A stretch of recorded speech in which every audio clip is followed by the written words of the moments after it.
Bonjour à toutes et à tous, chers fidèles de la télévision rwandaise et surtout les inconditionnés de l'émission Majuscule Propos. Bienvenue à notre rendez-vous hebdomadaire. Eh bien, aujourd'hui, nous allons parler francophonie. Le Rwanda accueille la 46e conférence ministérielle de la francophonie. Et c'est 30 ans après la conférence mondiale de Beijing sur les droits des femmes. Eh bien, cette thématique va occuper les échanges pendant cette conférence ministérielle de Kigali. Et c'est ce thème qui va également nous occuper tout au long de cette émission. Et pour en parler, j'ai le plaisir d'accueillir sur ce plateau Madame Oriaki, vous êtes directrice de communication et porte-parole de la secrétaire générale de la francophonie. Bienvenue dans cette émission. Merci. Avec nous également dans cette émission, Madame Marie-Grâce Ninaoumounou, vous êtes directrice générale de l'Europe et des Amériques et des organisations internationales au ministère rwandais des Affaires étrangères et de la coopération. Merci de me recevoir. Bienvenue également dans cette émission. Eh bien, pour débuter notre émission, nous allons commencer par les activités de l'OIF, l'Organisation internationale de la francophonie, dirigée aujourd'hui par la secrétaire générale, Madame Louise Mushikiwabo, et avec Mushikiwabo à la tête de l'OIF, il y a eu des réformes, il y a eu des changements opérés depuis son premier mandat. Et pour commencer, je vous proposerai d'abord cette vidéo qui trace en bref les grands axes des activités de l'OIF jusqu'en 2027.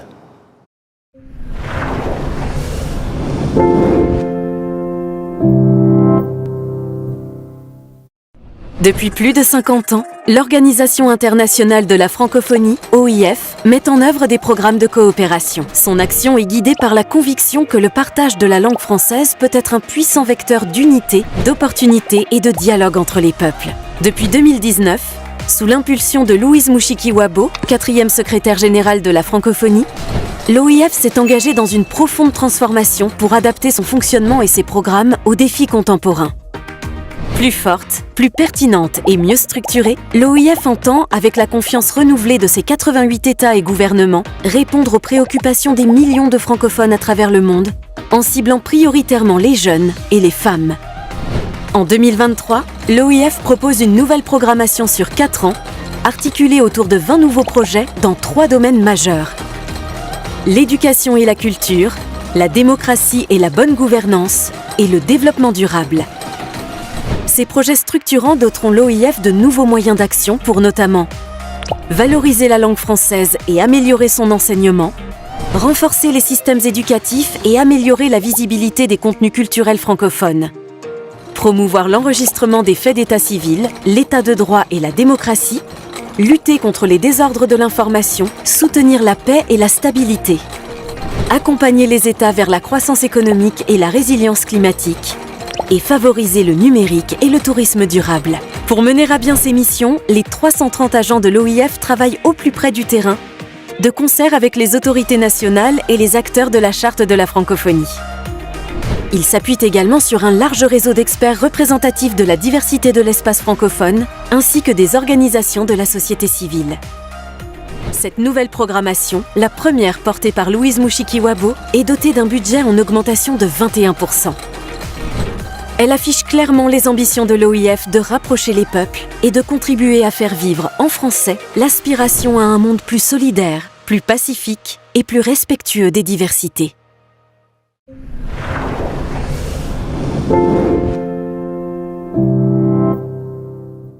Voilà, en bref, l'Organisation internationale de la francophonie. Pour commencer, Madame Oria, comment se porte aujourd'hui la francophonie et quelles sont les valeurs qu'elle défend aujourd'hui?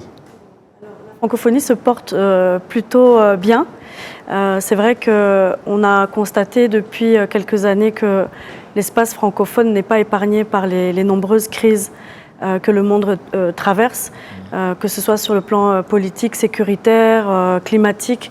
Donc les pays de la francophonie, bien entendu, traversent aussi des crises. Mais globalement, au niveau de notre institution, on peut dire que ça va mieux. Paradoxalement, ça va beaucoup mieux parce qu'on a, comme le souligne cette courte vidéo, procédé à un certain nombre de réformes depuis 2019. Comme vous savez, la secrétaire générale avait été élue en 2018 avec un mandat très clair des chefs d'État et de gouvernement qui lui ont demandé de réformer en profondeur l'organisation pour qu'elle ait plus d'impact, plus de résultats concrets. Et ce travail a été fait maintenant depuis 7 ans et on voit les fruits parce qu'on voit pas mal de réformes très très significatives, notamment par exemple la hausse des contributions des États membres qui ont renforcé notre capacité budgétaire. On a resserré nos programmes aussi pour avoir moins d'activités, mais avec des activités plus impactantes et porteuses de résultats. Donc en résumé, ça va plutôt bien. Et il y a eu aussi, depuis le sommet de la francophonie, des chefs d'État et de gouvernement, le dernier sommet, il y a eu aussi une augmentation des membres de l'OIF. Oui, d'ailleurs, cette vidéo qui date de 2024 n'a pas le bon chiffre. On est aujourd'hui 90 États et gouvernements membres. Et on voit qu'il y a toujours un intérêt pour d'autres États de rejoindre. Donc il y a un comité qui étudie les candidatures pour des nouvelles adhésions. Et justement, sur ces nouvelles adhésions, avec le dernier sommet des chefs d'État, on a vu qu'il y a des pays qui naturellement ne sont pas francophones et qui adhèrent à l'organisation. Il y a le Ghana qui a été intégré, il y a l'Angola aussi qui a un statut d'observateur. Oui. Qu'est-ce que ça représente pour l'OIF? Alors il y a une vraie réflexion qui a été menée sur ce point-là parce que c'est vrai que la francophonie aujourd'hui est vue comme un espace d'influence, un espace de renforcement pour les pays d'intérêt diplomatique. Et c'est vrai que ces dernières années, on a vu le nombre grandissant des pays intéressés à rejoindre cet espace et parfois sans avoir un lien évident avec la langue française. Aujourd'hui, les critères de sélection ont été vraiment renforcés pour que, en tout cas, le paramètre langue française soit un critère quand même déterminant pour l'adhésion d'un pays. Alors, ça ne veut pas dire que le pays doit être francophone. Par contre, il y a certains baromètres, certains éléments que l'on analyse, et notamment la volonté, par exemple, de renforcer l'enseignement de la langue française. Un pays comme le Ghana, c'est un bon exemple. C'est un pays qui est entouré de pays francophones et qui a un réel intérêt, même sur le plan économique, de s'intégrer dans cet espace économique francophone. Et avec vous, Madame Marie-Grâce, quelles sont les relations aujourd'hui entre le Rwanda et la francophonie? Si le Rwanda va accueillir cette conférence ministérielle, comment se portent les relations aujourd'hui entre le Rwanda et cette organisation? Merci beaucoup. Avec l'OIF et la francophonie en général, on a des très très bonnes relations et surtout nous travaillons sur des projets concrets. Comme elle a bien souligné Madame Auréa, ici au Rwanda, l'OIF porte des projets notamment concentrés sur la mobilité des enseignants, pour le français, également l'autonomisation des femmes et aussi dans d'autres domaines de la digitalisation également, nous avons des projets concrets. En résumé, je dirais que les relations avec l'OIF sont très bonnes et très constructives. Voilà. Et toujours avec vous, nous parlons de cette conférence ministérielle. Peut-on faire le point sur les préparatifs, comment le Rwanda s'apprête à accueillir cette conférence? Les préparatifs sont dans la dernière ligne droite. Évidemment, il y a un travail en amont qui a été réalisé avec les équipes de l'OIF, mais également avec notre ambassade à Paris et nos ambassades aussi également, qui ont mobilisé pour qu'il y ait une forte participation des délégations des membres de l'OIF. Maintenant, au niveau de l'organisation en soi, nous avons maintenant l'expérience d'accueillir les réunions d'envergure, des réunions multilatérales notamment, et c'est la même rigueur qui s'applique pour toutes ces réunions. Évidemment, il y a une coordination au niveau des institutions qui est très, très, très importante. Les tests pour tout ce qui est des installations techniques, mais également on a mis un point d'honneur à s'assurer que chaque délégation dispose d'un point focal qui fera le pont entre et le secrétariat de l'OIF et le pays hôte, mais aussi la délégation pour qu'il y ait une communication qui est fluide et une organisation, je dirais, impeccable. Donc, en résumé, je dirais, nous sommes prêts. Oui, tout est au point. Alors, est-ce qu'il y aurait des facilités qui sont mises à la disposition des participants? Oui, il y a des facilités. Dès l'accueil à l'aéroport, nous disposons des équipes. Le transport est pris en charge, tant pour les chefs de délégation, mais aussi il y a des navettes à disposition des délégués au niveau des hôtels. Il y a un plan de transport qui a été élaboré. Et aussi, je dirais, au niveau de l'accréditation également, on s'est assuré que tous les délégués soient enregistrés en avance et ils peuvent avoir leur badge à temps voulu en utilisant le code QR. Et voilà. Et à ce niveau-là, on n'a pas vraiment de soucis à se faire. Et tout est en place. Il y a il y a des événements parallèles également. On a mis un point d'honneur évidemment en lien avec le thème d'avoir des femmes et des jeunes qui sont, je dirais, prominents. Ah oui, un élément important, c'est que depuis certains temps, le Rwanda est ouvert à la francophonie. Les ressortissants issus des pays de la francophonie qui viennent au Rwanda, ils sont les bienvenus, il n'y a pas de visa à payer. Absolument. Aussi. Absolument, oui. Il y a quelques années, le Rwanda a pris une décision d'avoir une politique ouverte au niveau des visas. Donc tous les ressortissants membres de la francophonie, ils sont exempts de visa à l'arrivée à l'aéroport. Donc on n'a pas vraiment besoin de visa pour arriver aussi au Rwanda. Donc ce qui est très très encourageant. Et pour rebondir sur ce point, Madame Oria, vous ne pensez pas que cette décision du Rwanda d'ouvrir ses portes à tous les pays de la francophonie, c'est un élément quand même significatif à l'OIF? Oui, bien sûr, c'est très symbolique et c'est très apprécié. Et je pense que le sujet de la circulation et l'ouverture, c'est un sujet qui est souvent débattu. Donc même au niveau des pays africains, ça peut inspirer d'autres pays. En tout cas, c'est très positif, oui. Et parlant toujours de cette conférence ministérielle, pour vous, à l'OIF, quelles sont les attentes de cette conférence de Kigali? Alors, il y a bien sûr beaucoup d'attentes. Tout d'abord, c'est la première fois que le Rwanda accueille une réunion importante de la francophonie. Et pour la secrétaire générale, forcément, il y a une symbolique particulière à amener l'ensemble des délégations dans son pays d'origine. Donc, bien sûr, il y a cet aspect-là qui est important. Mais au-delà de ça, il y a à chaque fois qu'un pays se porte candidat pour accueillir une haute instance de la francophonie, un thème est choisi conjointement entre le pays hôte et l'OIF. Et cette année, on a voulu mettre l'accent dans le cadre du 30e anniversaire de la conférence de Beijing. On a voulu mettre l'accent sur le rôle, la contribution des femmes dans l'espace francophone. Alors les attentes sont hautes. On espère pouvoir quitter Kigali avec des engagements clairs, un engagement clair et renouvelé de la part des États, parce qu'on est bien conscient que c'est un sujet qui est débattu dans toutes les instances internationales. Au niveau des Nations Unies, on parle beaucoup de l'égalité femmes-hommes, mais on espère sortir de Kigali avec du concret pour avancer concrètement sur ce sujet-là. Oui, donc là c'est du côté de l'OIF. Et chez vous, Madame Marie-Grace, qu'est-ce que vous attendez en tant que Rwanda pays hôte? Qu'est-ce que vous attendez de cette conférence au rendez-vous de Kigali? Merci. Déjà, le thème, c'est un thème qui est, je dirais, très parlant pour le Rwanda. La contribution de la femme dans l'espace francophone. Et pour nous, ce n'est pas juste un slogan. Parce que la promotion de la femme, ça a été un choix politique depuis très très longtemps et je veux dire, et qui a sous-tendu tout le développement du Rwanda.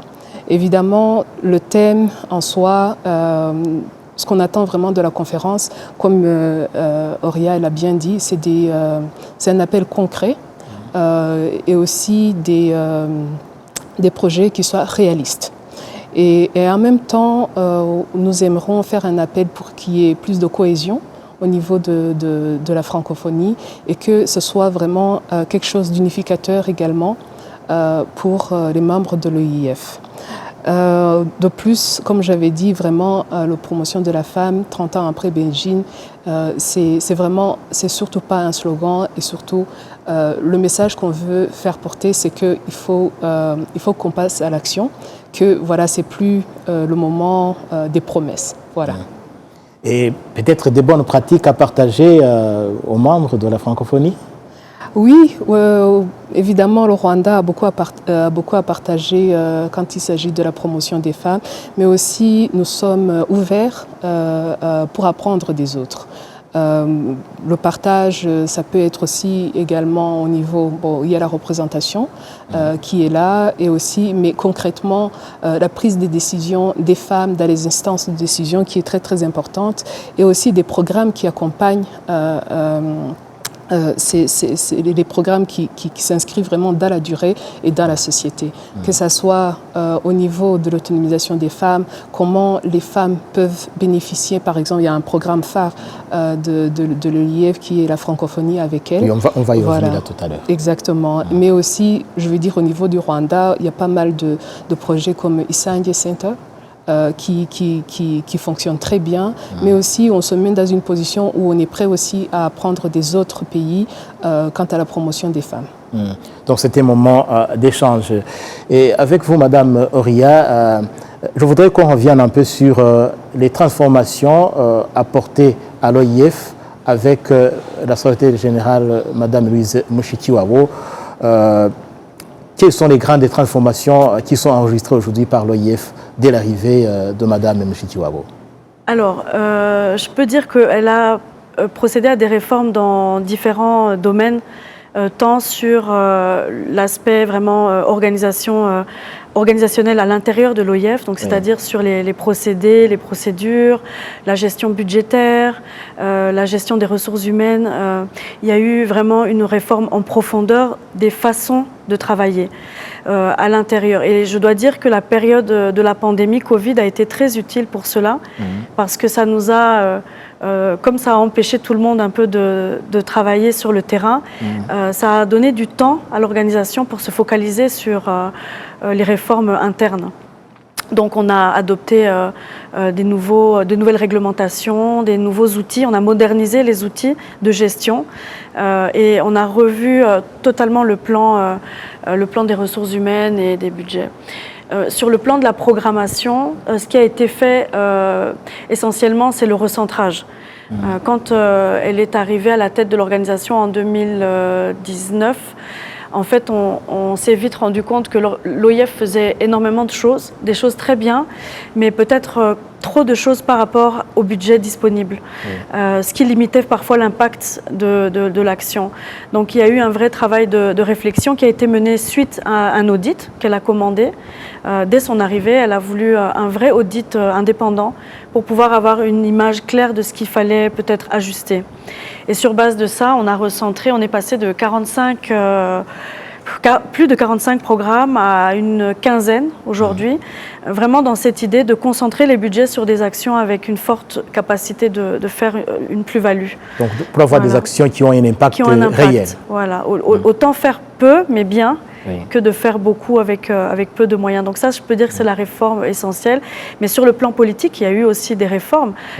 Ça faisait beaucoup d'années que les pays n'avaient pas revu leurs contributions statutaires. Donc on a eu cette volonté aussi de rééquilibrer, parce que vous savez que c'est les pays du Nord qui sont les grands contributeurs. Et il y avait un gros décalage entre les pays africains, les pays du Sud et les grands contributeurs. Ce décalage a été plus ou moins revu lors du sommet, la dernière ministérielle au Cameroun. Il y a eu une hausse des barèmes. Donc voilà, il y a eu, même sur l'organisation des réunions, par exemple l'organisation de la ministérielle à Kigali, c'est aussi une réunion qui va être organisée sous un nouveau format qui a été revu et réformé depuis l'arrivée de Louise Mushikiwabo à l'OIF. Donc on a vraiment attaqué tous les domaines de l'organisation pour plus d'efficacité. Et d'ailleurs, quand vous faites allusion à l'organisation des conférences comme celle-ci, on a d'ailleurs vu avec le dernier sommet des chefs d'État qu'il y avait un réel changement. Ce n'était plus des discours des chefs d'État. Absolument.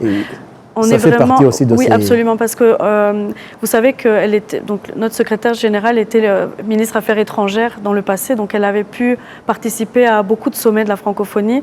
Et c'est vrai que cette idée des sommets où les gens venaient faire des discours sans logique, ça ne permettait pas finalement à l'organisation en tant que secrétariat de repartir après avec des orientations très claires sur le travail à faire. Aujourd'hui, les sommets ont été repensés pour que les chefs d'État, qu'on arrive à mobiliser quand même tous les 2 ans, qu'on puisse capitaliser sur cette présence, pas seulement pour que eux fassent des discours, mais aussi pour qu'ils puissent nous donner des orientations. Oui. Donc les sommets aujourd'hui, ce sont des tables rondes avec des séances de travail où on invite les dirigeants à prendre le temps de réfléchir ensemble sur des thématiques choisies et de formuler vraiment des recommandations à l'OIF après pour mise en application dans les programmes. Donc ça a été mis en place pour la première fois en Tunisie et à Paris lors du dernier sommet. Et vous voyez déjà un impact de ce nouveau format? Oui. Oui, parce qu'on sent que ça donne beaucoup de facilité pour l'OIF de faire les stratégies, donc d'aller déployer les programmes là où il y a un vrai besoin. Et on sent aussi que les États sont plus impliqués auprès du secrétariat. Donc ça a vraiment renforcé la coopération et on sent le résultat aujourd'hui. Et parmi les projets lancés par la secrétaire générale, Mme Louise Moshiki-Wabo, il y a le fonds La Francophonie avec elle. Et nous allons revenir là-dessus, mais je demanderai au côté technique de nous faire une vidéo de ce fonds, La Francophonie avec elle, et puis nous allons revenir après.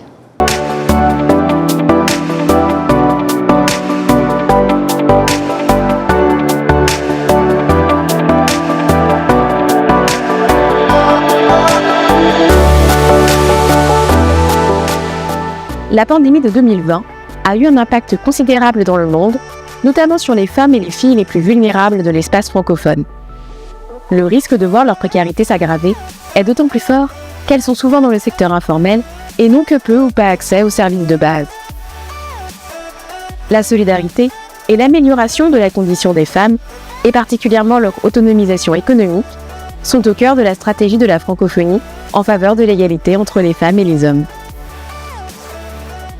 Le fonds, La Francophonie avec elle, s'inscrit dans cette stratégie. Créé en 2020, ce fonds est un dispositif permettant d'apporter des solutions pérennes en soutenant des actions de terrain, répondant aux besoins des femmes et des filles de l'espace francophone et renforçant leur autonomie économique et sociale dans une perspective de développement durable. Ses principaux objectifs sont d'améliorer la participation et l'inclusion des femmes à la vie économique et sociale, notamment à travers l'accès au monde du travail, l'accès à la terre ou encore l'accès au financement, d'améliorer l'accès des femmes aux formations professionnelles et de soutenir les femmes en vue du développement d'activités génératrices de revenus et de faciliter leur accès aux opportunités économiques. Depuis son lancement, le fonds a octroyé plus de 12,5 millions d'euros de subventions, soutenant plus de 250 projets dans 34 pays de l'espace francophone, qui ont bénéficié à environ 57 000 femmes. Le fonds, La Francophonie avec elle, continue de se construire chaque jour avec les femmes francophones dont la dignité et la résilience sont à l'origine de réussites remarquables.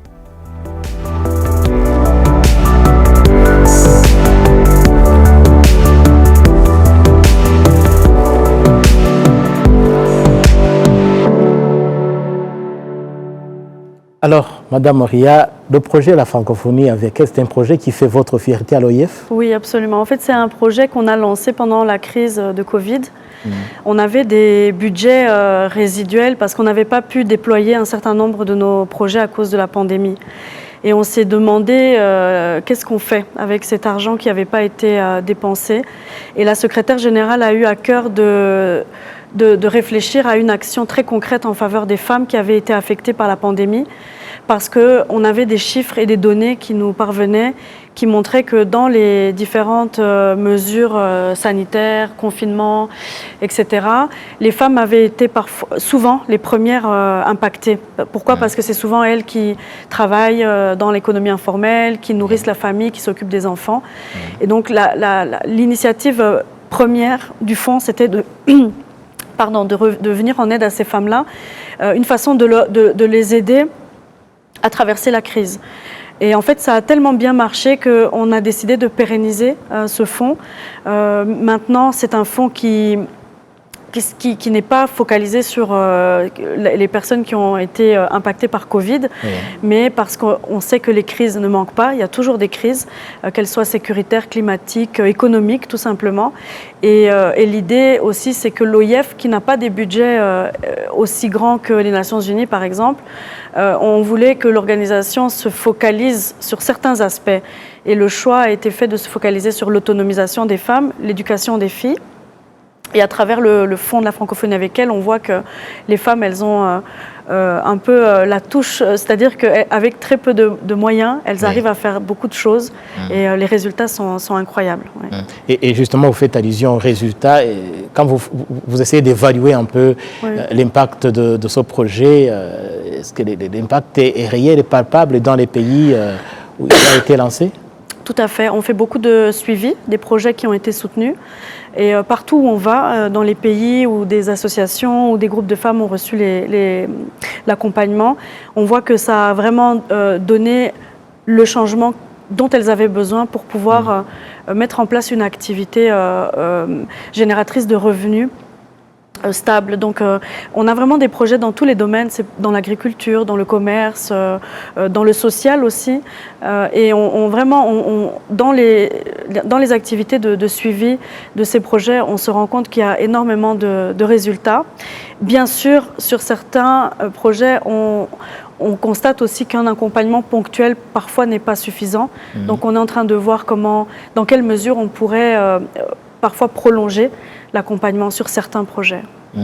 Et il y a cette assistance matérielle. Est-ce qu'il y a, vous constatez une évolution des mentalités chez les populations? Parce que dans les pays du Sud, il y a eu toujours cette mentalité-là d'attendre toujours des bienfaiteurs qui viennent avec des aides. Est-ce qu'il y a une évolution des mentalités qui pousse les citoyens des pays concernés à œuvrer même pour leur évolution et développement? Oui, le fonds de la francophonie avec elle, c'est un fonds justement qui ne veut pas rentrer dans le schéma classique de l'humanitaire. C'est pas juste donner une aide ponctuelle et puis de laisser les gens dans la dépendance. L'initiative s'accompagne de formation, de sensibilisation aussi de ces femmes pour qu'elles comprennent que c'est un coup de pouce, mais l'idée c'est qu'elles puissent en tirer quelque chose qui va leur permettre après de rester autonomes. Et on se rend compte que peut-être il faudra même aller plus loin. Donc on a des formations, peut-être qu'il faudra aller plus loin, parler parfois aux conjoints, parce que dans certains pays, les conjoints, les maris ont aussi besoin d'être sensibilisés au fait que la femme veut travailler, qu'elle peut aussi contribuer au foyer. Donc il y a tout un travail qui entoure le simple subside financier. Alors, Marie-Grâce, l'autonomisation des femmes, je pense que c'est un sujet aussi que le Rwanda peut partager aux participants à cette conférence. Le Rwanda a une part dans ce domaine, l'autonomisation des femmes. Absolument. Comme je l'avais dit plus tôt, nous avons une expérience à partager, mais également nous avons aussi des choses à apprendre. Pour l'expérience, je dirais, nous allons partager surtout ce qu'on a pu faire, les réformes qu'on a pu installer après Beijing, parce que le processus de réforme sur le genre a débuté juste après la conférence de Beijing. Et ces réformes-là, ça a été porté, je dirais, sur 3 piliers. Le premier pilier, évidemment, c'est la volonté politique, qui est très forte, qui s'est traduite par des lois progressistes. Et puis le deuxième, c'est aussi vraiment la réalité d'avoir les femmes participer dans les instances de décision. La représentation des femmes. La représentation des femmes, que ce soit au niveau des ministres, par exemple, de l'exécutif, ou alors le pouvoir législatif, mais également dans le secteur privé, qui est un secteur qui a été longtemps, je dirais, pour dire voilà, un peu à la traîne, mais où on voit quand même la participation des femmes qui sortent du réseau informel pour former des business qui sont, je dirais, florissants. Et puis le troisième pilier, c'est aussi de ces programmes-là et aussi qu'on fait avec les partenaires comme l'OIF, ces programmations qui fait que sur le terrain, on voit des résultats concrets, mais aussi on peut ajuster au fur et à mesure qu'on voit des réalités ou alors des défis qui concernent les femmes, des préoccupations tant pour les femmes, mais aussi en général pour la famille. Alors, Madame Moria, cette conférence ministérielle de Kigali, est-ce qu'elle va faire quelque chose dans ce sens-là d'accompagner ou bien d'appuyer, de renforcer ce projet, surtout pour l'autonomisation des femmes et l'évolution des femmes? Alors, on espère. Comme vous le savez, ce sont les États qui prennent les décisions dans nos instances.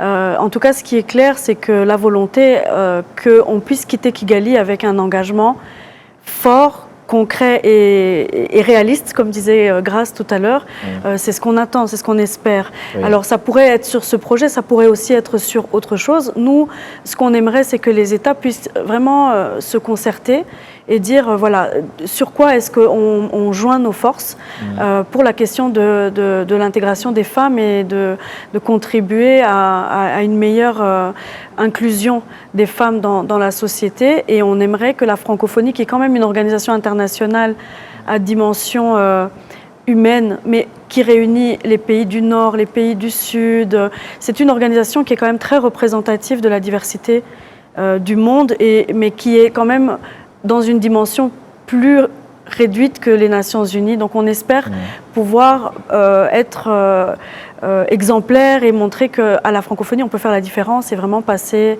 des mots à l'action. Il y a ce fond, la francophonie avec elle, qui a un impact réel, palpable, comme vous le dites. Oui. Est-ce qu'il y a des défis qui restent encore, des défis majeurs qui restent et qui nécessitent, qui exigent au pays de travailler là-dessus? Sur le plan de l'égalité femmes-hommes, il y a des défis, c'est sûr, partout, au nord comme au sud. Vous savez que des sujets comme l'égalité salariale, ça se discute encore même dans les pays développés. Le nombre de femmes dans les sphères de décision, où qu'on soit dans le monde, on voit que c'est une majorité des hommes encore dans les postes clés. Donc les défis, oui, il y en a énormément. Je pense qu'au niveau de la francophonie, il y a le défi budgétaire, par exemple, sur des projets comme le Fonds de la francophonie avec elle, on voit que la demande qu'on a, le nombre de projets qu'on reçoit, on ne peut pas absorber, on absorbe peut-être un pourcentage infime de ce qui nous parvient. Sur la question de l'éducation des filles, on a encore beaucoup de pays de notre espace où c'est pas évident, l'égalité des chances pour l'accès à l'école. Donc oui, il y a encore beaucoup de défis et c'est pour ça que 30 ans après Beijing, le sujet reste malheureusement un sujet de débat et de discussion entre États. Et nous parlons de l'évolution des femmes, donc 30 ans après la conférence de Beijing, et nous savons que parmi les défis qui secouent le monde francophone, il y a des défis sécuritaires. Et nous savons que dans les conflits, les femmes sont les premières à être affectées par ces conflits. Est-ce qu'il y a un plaidoyer que l'OIF continue de faire dans ce domaine-là? Oui, mais ça rejoint tout ce qui a été dit précédemment, c'est qu'on voit bien que les femmes sont affectées par les crises. Et c'était toute la philosophie du Fonds, la francophonie avec elle. Et ces crises, elles sont multiples, elles ont toutes sortes. Par exemple, pour nos pays qui sont dans l'océan, c'est des défis climatiques qui affectent beaucoup les femmes. Dans beaucoup de pays en guerre, c'est les défis sécuritaires, les violences faites aux femmes, l'accès à l'école. Donc, les défis pour les femmes sont encore grands. Et effectivement, ça ne s'arrange pas avec les problèmes sécuritaires. Oui. Donc, nous, on appelle les États à prendre action en ce sens. Oui. Alors, nous parlons des réformes apportées par Mme Louise Mushikiwabo à la tête de l'OIF. Il y a un autre grand chantier, la jeunesse. La jeunesse est majoritaire des populations des pays francophones. Et en majorité, ce sont des jeunes. Et moi, dire là-dessus aussi une attention à porter aux jeunes. Oui, la jeunesse, c'est le public cible de l'OIF pour la raison que vous avez citée. Dans la majorité de nos pays, 70-75% de la population, c'est des personnes qui sont en dessous de 30 ans. Aujourd'hui, il y a beaucoup de chômage dans nos États et gouvernements. Il y a beaucoup de revendications. On sent que la jeunesse exige maintenant du changement, des opportunités. Et donc, on ne peut pas ignorer cette question.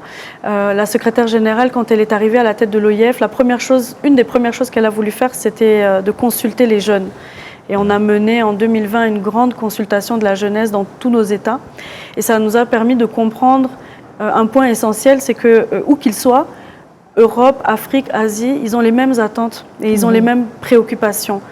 Donc on a réorienté nos programmes par rapport à cela et aujourd'hui on essaye on a un département, donc une direction jeunesse qui travaille activement à la recherche de solutions pour l'emploi des jeunes. Ça peut passer par des formations, des programmes d'insertion professionnelle et notamment on a lancé cette année, l'année passée, un grand concours qu'on fait chaque année qui s'appelle Cap Innovation, où on essaye d'accompagner des jeunes qui ont des projets très porteurs et très innovants et qui sont aussi eux-mêmes porteurs d'emploi pour d'autres. Donc c'est vraiment un sujet qui nous tient à cœur et je pense que sur les prochaines années, ça va aller crescendo sur notre programmation à tous les niveaux. Donc la voix des jeunes est entendue à l'OIF. Elle est entendue, elle est consultée régulièrement. On fait parfois même des petites mises à jour de cette consultation. Et on essaye, par exemple, lors du dernier sommet de la francophonie à Paris, on a fait quelque chose qui n'avait jamais été fait. On a invité des jeunes. Sur chaque table de président et de chef d'État, il y avait un jeune qui a pu donner lui aussi ses idées. Et ça il participait au sommet aux côtés des chefs d'État. Il participait au sommet, une sélection de jeunes qu'on avait faite dans tout l'espace francophone et qui sont venus vraiment pouvoir discuter avec les présidents, les chefs d'État et donner leurs idées et se faire entendre. Et pour continuer le même sujet, l'inclusion des jeunes, Marie-Grâce, le Rwanda a quelque chose à partager aux autres pays francophones. Entendre les jeunes, la voix des jeunes est entendue. La voix des jeunes est attendue et on a mis un point d'honneur lors de la cérémonie d'ouverture aussi de porter cette voix des jeunes. Donc vous allez voir sûrement que voilà, il y a une représentation des jeunes dans la cérémonie d'ouverture, mais aussi au niveau du panel pour parler du thème évidemment, mais aussi quand on parle des jeunes, surtout quand il s'agit du Rwanda. On est très porté sur le numérique. Comment ces jeunes, on peut les équiper avec les outils numériques justement pour qu'ils puissent devenir autonomes et aussi être contributeurs du développement de leur propre pays. Et vous faites allusion au numérique. Madame Oria, c'est un domaine aussi qui a été touché par la secrétaire générale. Elle est sensible à l'évolution considérable de la technologie aujourd'hui. L'Organisation internationale de la francophonie se positionne sur ce sujet très important, notamment par rapport à cette volonté de contribuer à l'employabilité de la jeunesse. Aujourd'hui, on ne peut plus ignorer que le numérique, c'est un des secteurs clés pour les jeunes. Donc on a un programme de formation qui s'appelle Déclic, qui forme des jeunes au métier du numérique chaque année. Et on aimerait encore aller plus loin sur cette thématique-là. Et je pense que le sommet de la ministérielle de Kigali, ce sera aussi l'occasion de parler de cette question-là, du numérique, des jeunes, mais aussi des femmes dans ce secteur-là. Donc oui, c'est un sujet qui nous intéresse particulièrement. Alors, nous savons que la francophonie, les pays de la francophonie sont unis et entre autres par la langue française. Et je voudrais qu'on parle aussi de l'enseignement du français, de la diffusion du français dans le monde. Qu'est-ce qui a été fait?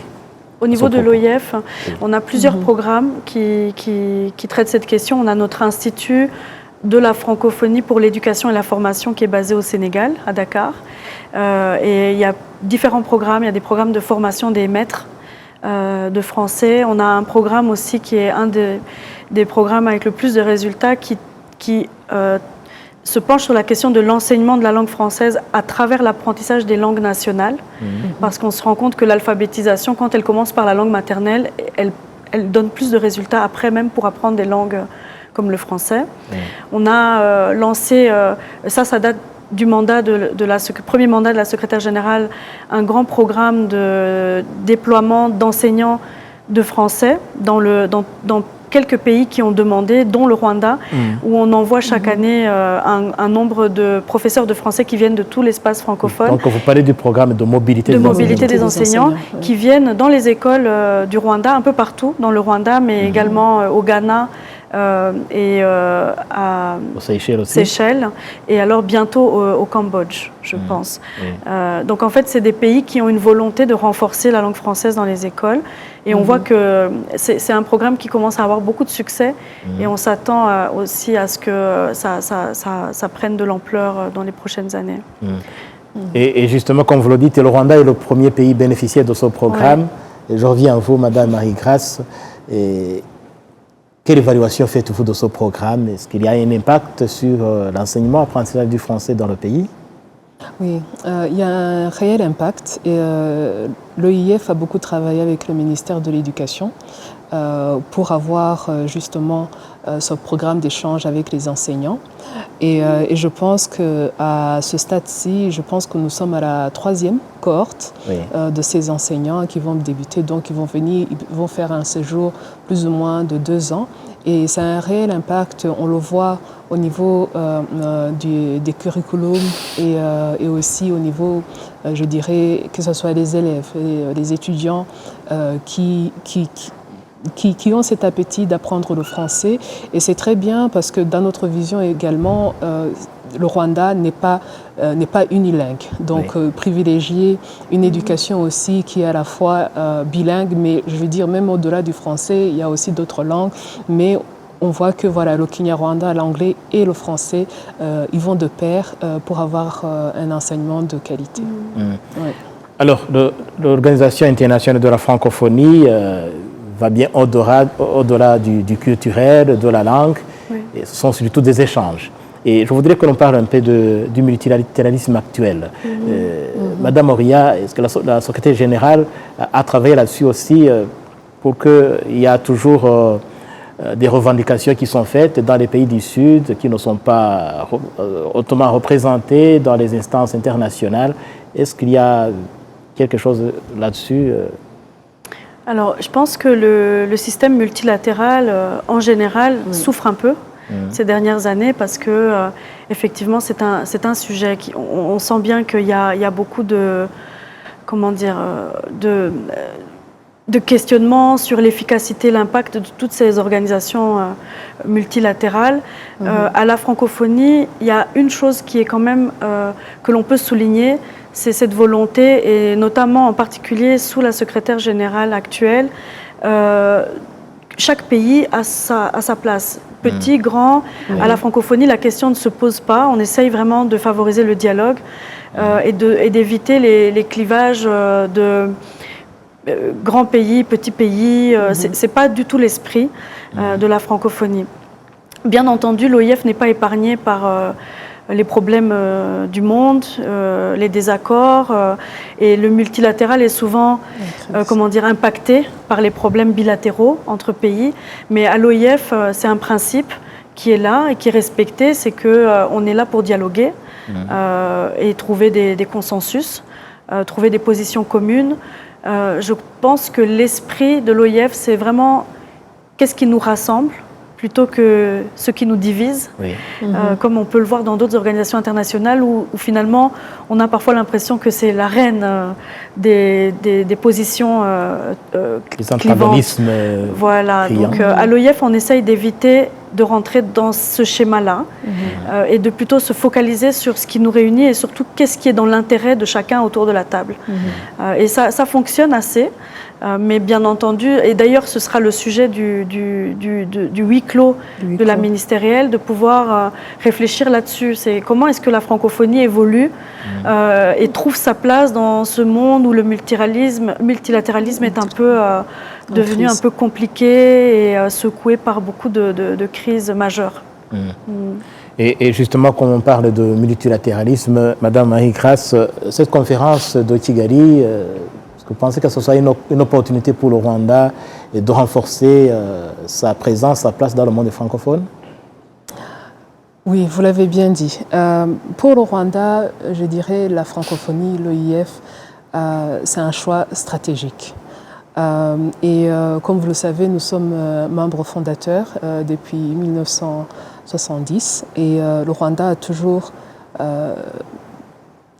contribué et nous aimerons continuer aussi de faire cette contribution, mais qui soit innovante, mais aussi, je veux dire, le Rwanda propose également. On peut partager nos expériences, on peut partager nos défis également, mais surtout, on propose l'innovation.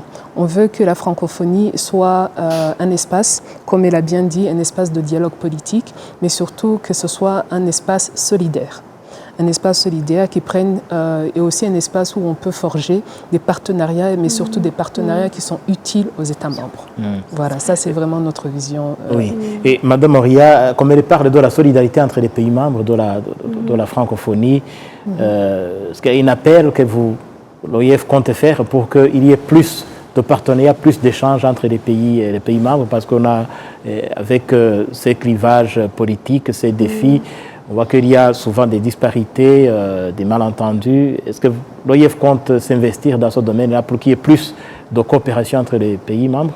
Mais c'est ce que fait l'OIF, je pense, de façon constante et régulière, c'est d'appeler à ce dialogue et à cette entente. On a énormément, on a plusieurs instances. On a les sommets des chefs d'État tous les 2 ans. Chaque année, il y a les rencontres au niveau des ministres. C'est vraiment cet esprit qui guide toutes ces rencontres de haut niveau. Je pense que, en fonction des thèmes qui sont déployés dans ces instances, alors il y a des documents qui sont adoptés. L'appel de Kigali portera essentiellement sur la thématique de la contribution des femmes, mais cette idée d'une francophonie solidaire et qui coopère, je vais dire, c'est l'ADN de l'organisation. Oui. Et si je ne me trompe pas, cette conférence ministérielle de Kigali va préparer aussi le grand rendez-vous du Cambodge l'année prochaine. Oui, c'est vraiment l'étape intermédiaire entre le sommet de Paris et le sommet du Cambodge. D'ailleurs, c'est à Kigali que la France va donner la main au Cambodge pour la présidence de la ministérielle.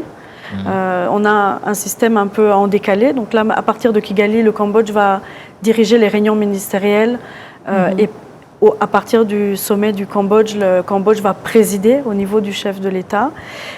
Donc oui, c'est un moment important et c'est surtout un moment qui nous permet de faire un petit peu le bilan par rapport au dernier sommet, aux engagements pris à Paris et de voir pour les 12 mois qui arrivent comment on mène à son terme la feuille de route qui a été décidée à Paris. Il y a aussi une étape quand même qui est importante à Kigali, ça va être l'ouverture des candidatures pour la prochaine élection du ou de la secrétaire générale de la francophonie. Donc ça va être annoncé selon la procédure, qui est toute une toute nouvelle procédure qui n'existait pas avant, mais qui fait partie des réformes dont on parlait tout à l'heure. Aujourd'hui, cette élection est encadrée par un règlement très précis, avec un calendrier précis qui démarre donc à la ministérielle et qui va se clôturer 6 mois avant le prochain sommet.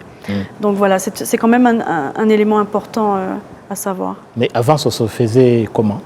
Avant, il n'y avait aucune règle. Les pays pouvaient proposer des candidats jusqu'à la veille du sommet.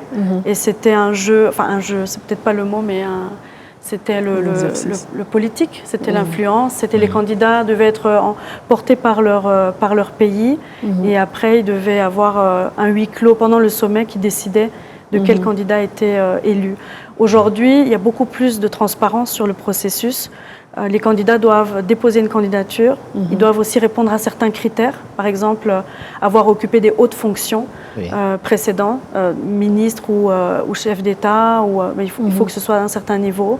Ensuite, ils doivent passer en audition devant les ministres lors d'une ministérielle extraordinaire.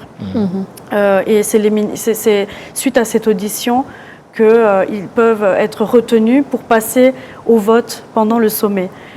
Et donc il y a également un programme, il faut présenter aussi lors de cette audition son programme, son ambition pour cette organisation. Et peut-être vous pouvez nous rappeler aussi ce qu'il en est des mandats à la tête de l'OIF. Les mandats durent 4 ans et ils sont renouvelables. tant que la personne souhaite se présenter. Donc là... Donc il n'y a pas de limite de mandat? Il n'y a pas de limite en principe, non. Ça dépend, mais il faut que le candidat soit porté par son pays. Ça, c'est le critère le plus important. Et il faut effectivement qu'il remplisse les critères. Alors, il y a des grands chantiers qui ont été entamés. Nous parlions de ces réformes initiées par Mme Éluse Mushikiwabo. Et dans la vidéo que nous avons suivie tout au début de l'émission, c'est jusqu'en 2027. Et alors, qu'est-ce qui a été fait pour qu'il n'y ait pas de vide si la secrétaire générale termine son mandat? Est-ce qu'il y a quelque chose qui a été fait pour qu'il y ait un suivi, que les chantiers ne restent pas comme ça laissés en l'air? Oui, bien sûr, parce que le personnel de l'OIF reste là. Et d'ailleurs, c'est pour ça que la programmation va jusqu'en 2027. Oui. C'est pour laisser cette période de transition dans l'éventualité de son départ. La nouvelle équipe va avoir une année de travail sur cette programmation et aura l'occasion de l'affiner ou de la renouveler lors de la ministérielle qui suit. L'idée, c'est d'essayer quand même de garder une continuité. Mais c'est la même chose quand la secrétaire générale Louise Mushikiwabo est arrivée, elle a hérité d'une programmation sur laquelle elle a pu travailler le temps de pouvoir procéder à ses audits et puis de mettre de contribuer à la réflexion pour la prochaine programmation. Donc ce n'est pas une rupture, c'est plutôt une continuité. L'idée, c'est surtout pas de la rupture, bien sûr, et de permettre de laisser des choses claires, des stratégies qui permettront à la personne qui arrive de continuer le travail. Oui. Alors, Madame Marie-Grâce, revenons un peu sur l'appel de Kigali que nous attendons, qui doit venir à l'issue de cette conférence. Et en tant que le Rwanda pays hôte, qu'est-ce que vous allez proposer? Qu'est-ce que vous comptez proposer pour cet appel de Kigali? L'appel de Kigali, à ce stade-ci, on a beaucoup travaillé évidemment en relation avec le thème, avec le ministère de la promotion et du genre, promotion des femmes et du genre. Et c'est un processus intergouvernemental. Donc c'est un texte qui est négocié au niveau des instances, par exemple le Conseil permanent, et puis ça va remonter jusqu'au ministre. Mais notre contribution, ça a toujours été, voilà, on passe des promesses à l'action.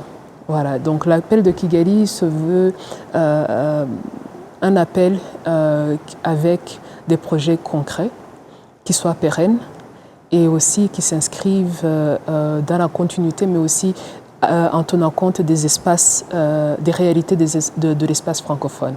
Il y a des propositions qui sont encore à l'étude. Malheureusement, je ne peux pas les partager. Ah oui, c'est pas le moment. C'est pas vraiment le moment. Mais le Rwanda a toujours été progressiste en matière de la promotion des femmes. Et c'est cette position-là que nous défendrons dans les prochains jours. Et en nous acheminant vers la fin, Madame Oria, compte tenu des réformes qui ont été faites par Mme Éluse Mushikiwabo à la tête de l'OIF, à l'OIF, êtes-vous confiant que ce soit cet appel de Kigali et les autres décisions qui seront arrêtées, êtes-vous confiant qu'ils vont se concrétiser, que ça ne va pas rester lettre morte? Non, on est plutôt optimiste, on sent un grand engagement des États. Comme je le disais tout à l'heure, l'OIF se porte bien. Il y a eu un gros travail aussi au niveau interne pour cibler des recrutements, des experts de haut niveau. Il y a eu un travail de renforcement de toutes nos représentations extérieures sur le terrain.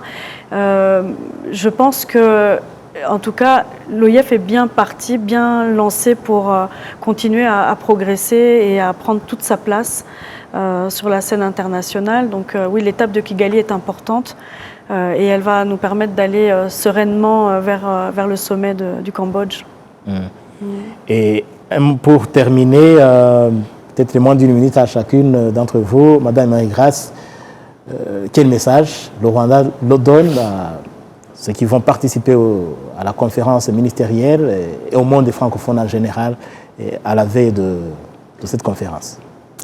Merci. Le Rwanda pour cette ministérielle, on veut offrir une expérience moderne, fluide et qui est innovante.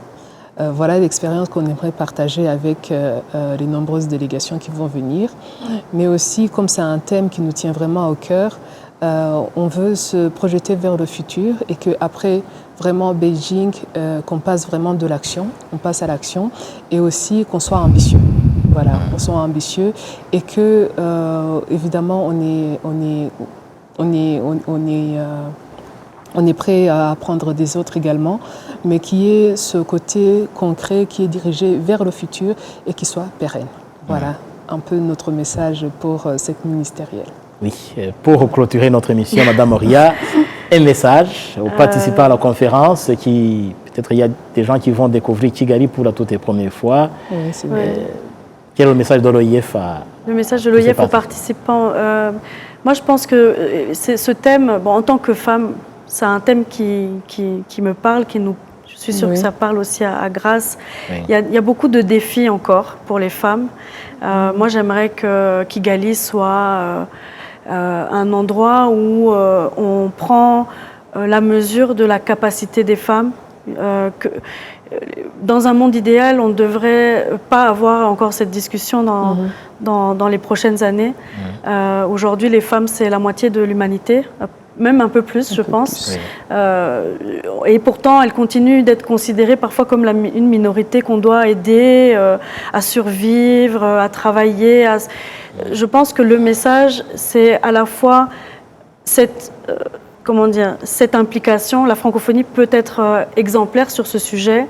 Et le fait que ça se passe au Rwanda, dans un pays qui a montré que, en fait, ce n'est plus un sujet. Les femmes ont leur place, que ce soit dans des métiers... Et surtout, ce n'est pas une faveur. Et ce n'est pas une faveur, c'est normal, en fait. Les femmes ont leur place dans tout, et même dans des métiers qu'on pensait réservés aux hommes. Les femmes sont partout au Rwanda, et ce sera visible. Et j'espère que les délégations qui viendront ici le verront et rentreront chez elles en disant, ben oui, c'est possible, en fait. C'est possible. Voilà, et donc c'est sur cette note d'optimisme que nous allons clore cette émission, tout en espérant que la conférence ministérielle de Kigali va permettre aux pays du monde francophone d'évoluer ensemble, de promouvoir les échanges entre eux, comme ça figure parmi les valeurs primordiales de l'Organisation internationale de la francophonie et bien sûr la télévision rwandaise. Nous allons continuer à suivre pour vous cette conférence ministérielle de la francophonie. Merci en tout cas à nos invités, Madame Oria. Vous êtes directrice de la communication et porte-parole de la Secrétaire générale de la francophonie. Merci d'avoir répondu à notre invitation. Merci pour l'invitation. Merci à vous également, Madame Marie-Grace Ninaomounou. Vous êtes directrice générale chargée de l'Europe et des Amériques et des organisations internationales au ministère rwandais des Affaires étrangères et de la coopération internationale. Merci d'avoir été avec nous. Merci de nous recevoir. Et à vous, chers fidèles de l'émission Majuscule Propos, merci de suivre la télévision rwandaise. Jean Damascène Manishimwe, j'aurai le plaisir de vous retrouver très prochainement pour un nouveau numéro de Majuscule Propos.